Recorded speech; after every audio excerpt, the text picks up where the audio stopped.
Neighbors used my property as their own, paid for new fence.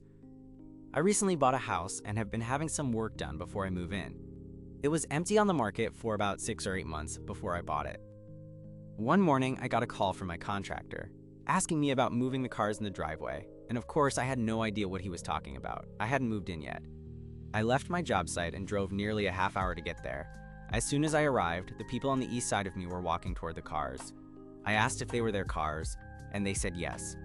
They told me that they had been parking there for a few months with permission from the owners. I informed them that I was the new owner and they can't park there any longer. We went back and forth, and with the intention of being a good neighbor and trying to show some goodwill, I agreed to allow them to park there for a few more weeks until I move in, with the agreement that they would move them by 6 a.m. every morning.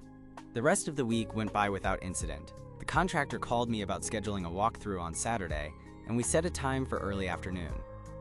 When I arrived, there were 4 cars in the driveway and nowhere to park. The only on-street parking is 2 blocks away. I called them and asked them to move their vehicles, reminding them of our agreement. After 20 minutes, they finally came out and moved them. Speaking with them, they claimed to have misunderstood and thought out agreement only referred to weekdays and not weekends. I corrected them and moved on. Sunday morning, I grabbed a trailer and loaded some furniture to take over and store in the garage. Once again, there were cars in the driveway. I called them and got VM. I texted and said they had until a tow truck could arrive to get them moved. No answer. I called a tow company. 45 minutes later, 2 tow trucks showed up, backed in and hooked up to the cars. All of a sudden, the neighbors were home.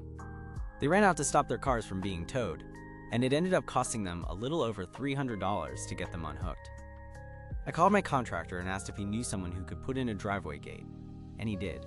I let the neighbors know that they could no longer use my driveway. On Wednesday, I get a call from the gate installer, telling me that there are cars in the driveway. I called them and said tow trucks are on the way. They moved.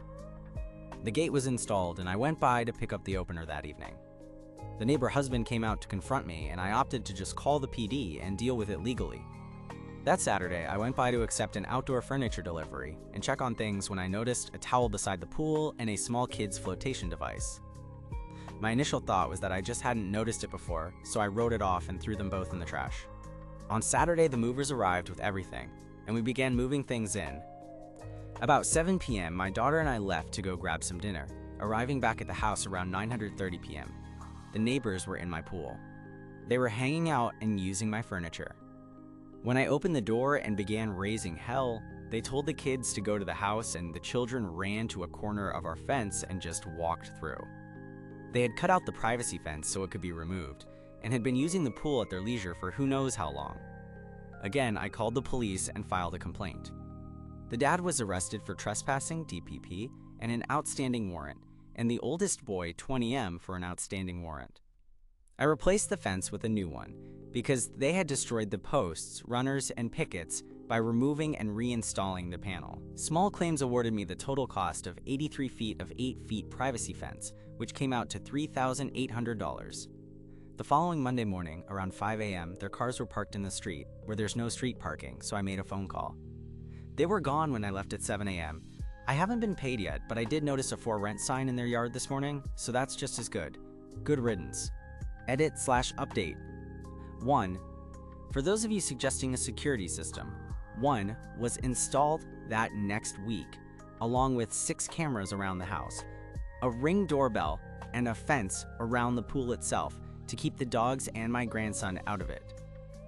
I'll be closing and covering the pool in the next few weeks. 2.